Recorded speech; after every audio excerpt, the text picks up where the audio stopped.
Спорт ден соолуктун булагы. Кыргызстанда спорттун өнүгүүсүнө салым кошуп, жаштарды спортко кызыктырып аткандар Айсулуу, Акжол, Мерим жана Айперилер болду. Шаар тургундары кыргыз спорттун жана спортчуларыбызды канчалык деңгээлде билишет, Бизон шоунун викторинасы аркылуу текшерип көрүп, мыктыларына акчалай байгелерди тапшырабыз. Кеттик эмесе.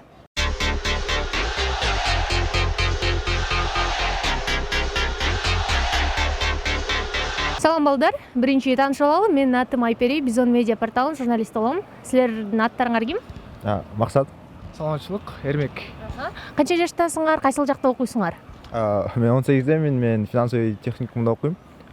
Финтехте, Буфет. Мен жашым 18 жашта, мен Международный университет Кыргызстанда да окуйм. Жакшы. Бул сиздер азыр катышат турчу оюн Бизон шоунун викторинасы деп аталат. Ар кандай темаларды алабыз, ошого жараша биз 5 суроо беребиз. 5 суроого тең туура жооп берсеңер, сиздер 500 сом утуп алышыңар мүмкүн толук. Ал эми 2 суроого туура жооп берсеңер, 3-чү, 4-чү суроолорубузга туура эмес жооп берип калсаңар, анда силер 200 сом гана утуп алуу мүмкүнчүлүгүңөр бар. Бүгүнкү биздин темабыз спорт болмокчу. Спорттун кайсы түрүнө силер кызыгасыңар, кайсыл түрүн жакшы көрөсүңөр? Чындыгын айтканда футболго көп кызыкпайм, бирок бокско же кикбокско көбүрөөк кызыгам. Мен досумдан айырмаланам, мен баягы кичинекей жашымдан баштап футболго өлө кызыктым. Андан сырткары баягы чоңойгон сайын уже баягы досум айткандай бокс жана башка ушундай ушулга жакын шарт, мындай кандай айтсам, ушундай спортко жакындап баштадым. Мисалы айтканда бокс, кикбокс, жана ушундай башка жакын. Жакшы. Азыркы учурда дүйнөлүк чемпионатты көрсөңүздөр керек. Биздин кыздарыбыз дагы алтын медалдарды утуп алышты. Ушул туурасында болмокчу негизинен. Биринчи эле суроом, даяр туруңуздар. Айпери Медет кызы кайсыл облуста төрөлгөн? Айпери Медет кызы дүйнө чемпионатында коло медальга ээ болду. Мен сиздерге варианттарды окуп берем. Жакшылап ойлонуңуздар, Айпери Медет кызын тааныйсыздар да? Чындыгын айтканда күрөшкө көп кызыкпайм, бирок көп уккам да. Каяктан экенин азыр ойлонуш керек болуп атат. Мен негизи быйыл жакшы карадым, олимпиаданы жакшы өзүм карадым, бирок кайсыл облусттан ойлонуп көрүш керек экен. Айпери дагы Мерим. Азыр Айпери, Мерим, Айсулунун баарын жакшы билем. мен азыр сиздерге варианттарын окуп берем. Суроо. Биринчи сурообуз. Айпери Медет кызы кайсыл облуста төрөлүп өскөн? А. Нарын, Б. Ош, В. Талас, Г. Чүй.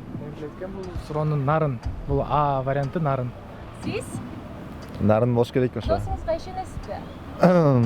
Просто мен каяктан эле бир жерден окуп аткам Нарын деп, анан досума да ишенип коеюн, мындай караганда. Жакшылап ойлонуп көрсөңүздөр, туура жообу Нарын деп эмнеге ишенип атасыз? Бере алам, бул анткени деген мен мен билишимче ушу Айсулуу, Айпери, Меримди билбейт экенмин, ушу Мерим эжебизди. Бирок Айсулуу эжебиз менен Айпери ушу Нарын шаарында күрөштү баштаганда өзүчү. Анан баягы логикалык жак менен Нарындык болуш керек да. Нарын областында. Жакында эле депутатыбыз айтып чыкпадыбы? Бул кыздар Нарындын этин жеп анан утуп атышат деп. Ошого ишенип атасыздарбы? Аны чынын айтсам укпап турмун, бирок мен ошого ишенип ушул суроого жооп бергим келип атат да, Нарын. Мен ошону эстеп, ошо кочкордун этинен деп биринкиде айтып аткан. Анын точно эсимде жок, бирок ушум айтканынан Нарынго деп ойлоп атам да. Анан бул досума ишенип коелу. Мен өзүм да Нарындан болдум да, ошон үчүн кичине Мен сиздерге жардам берейин. Бул эң жөнөкөй суроо биринчиси. 50-ге 50-нү колдонуп көргүлө. Силерге жардам катары айтып атабыз, жакшылап ойлонуп көргүлө. колдонуп көрөлүк анда. Анда мен силерге 2 вариантты айтам. Бул Нарын болуп калса. В. Талас, Г. Чүй. Талас эмеспи? Талас чүйдөн. Талас кылып көрөлүчү. Талас болуш керек. Баягы айтылат го. Таластын жигиттери жана кыздары да баягы мындай күчтүү болот өзүнүн эмесиненчи. Анан Таласка такалам, Айпери ошон үчүн олимпиадада коло медаль болду го дейм. Ошол сырткары мен Таласта айтып берейин. Бирок Нарынга ишенгем, бирок Таласка деп. Ошой алып. Талас кылып көрөлүк.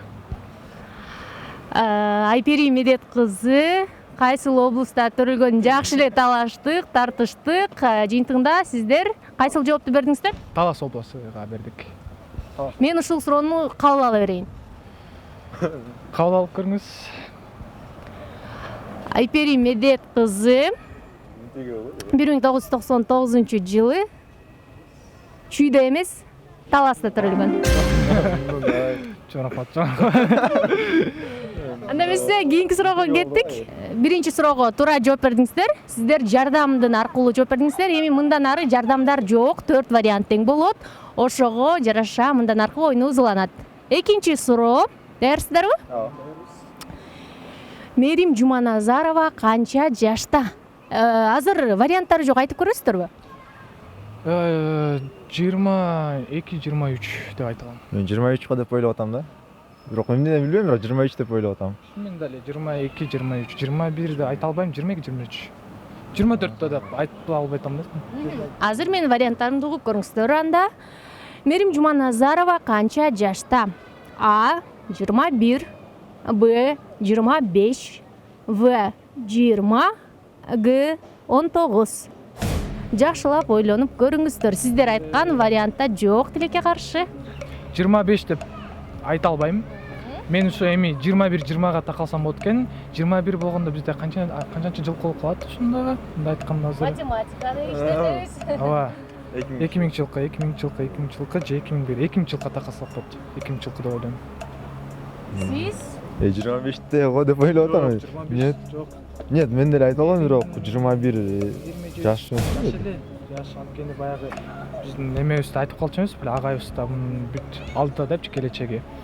Анан ушу 21-20га 2001-21 кылып көрөлүчү. 2000. сиздердин жардам алууга укуңуздар жок, ошондуктан жакшылап ойлонуңуздар. Мен суроону дагы бир жолу окуйын. Мерим Жуманазарова канча жашта? А 21, Б 25, В 20, Г 19. Ойлондуңуздарбы? Сага бербейм бул мүмкүнчүлүктү. Келиңиз. Менби? Айперин эптеп. Айперин эптеп сен. Не. Мерим Жуманазарова. Так. 25 бул. Мага точно ишенип атасың? Точно? Келесизби? Ишенем, мен бирок 21ге такылдым. Эмнеге билбейм, 21 деп ойлоп атам да ушундай бир. Бирок нарын деп деле ойлогом да. Нарын. Жакшылап ойлонуп көрүңүздөр. 21. 21 Жообуз. Бул акыркы жообуңарбы? Акыркы жообуз 21 болсунчу. Балким 20. Балким 20, бирок 2001 мен баягы кандай эме мен ойлоп атам да. Биздин ак жол канча деле? Ак жол 90 2001 кылып көрөлүчү. 2000 кылып көрөлүчү. 2000 болду. Ошондо акыркы жообуңарды айткыла. 21 жаш. 21. Мен силердин жообуңарды кабыл алдым.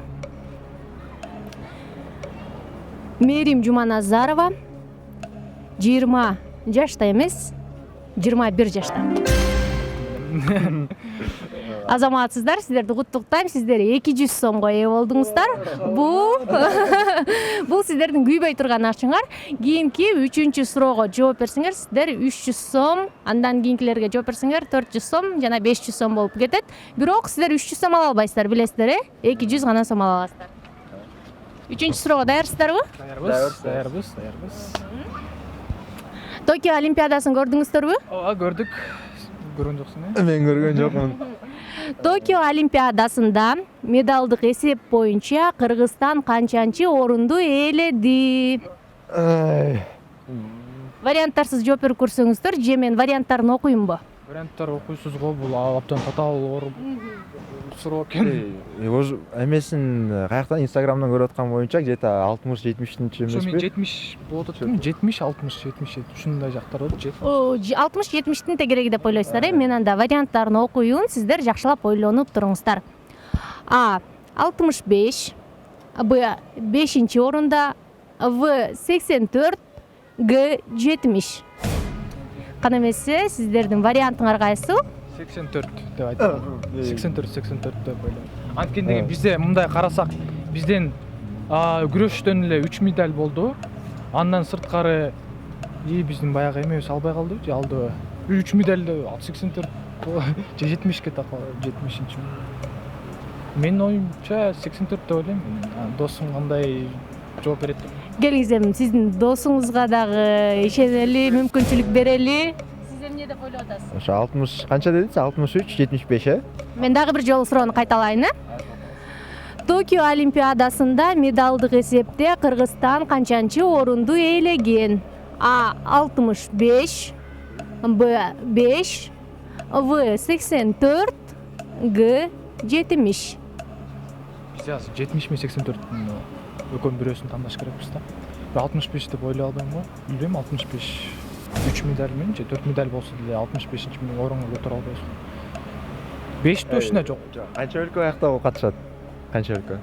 Көп эле болуш керек. Олимпиадада бул канча түрлүү спорттор болду аякта. Мен ойлойм же 84 же 70 ушунун бирөөсүнө такалам. Так жооңуздар. 70 что-то слишком круглый сумма болуп атат да. Ошо окшобойт. 84 деп көрүңүзчү. Бул сиздердин акыркы мүмкүнчүлүгүңүздөр. Жакшылап ойлонуңуздар. Дагы бир жолу ойлонуп көрүп, акыркы чечимиңиздерди бериңиздер, анан мен сиздердин жооңуздарды кабыл алам. 65 бе? 65. Балким 84, балким 70, балким 84.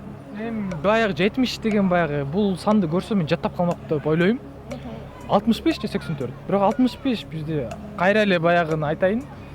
4 медаль менен 65-чиге билбейм. Мен 84 болуп көрөлүчү. 84. 84 эле көрөлүчү. Экөөңүздөрдүн бул акыркы жооңуздар болду. Мен кабыл ала берейинбиз?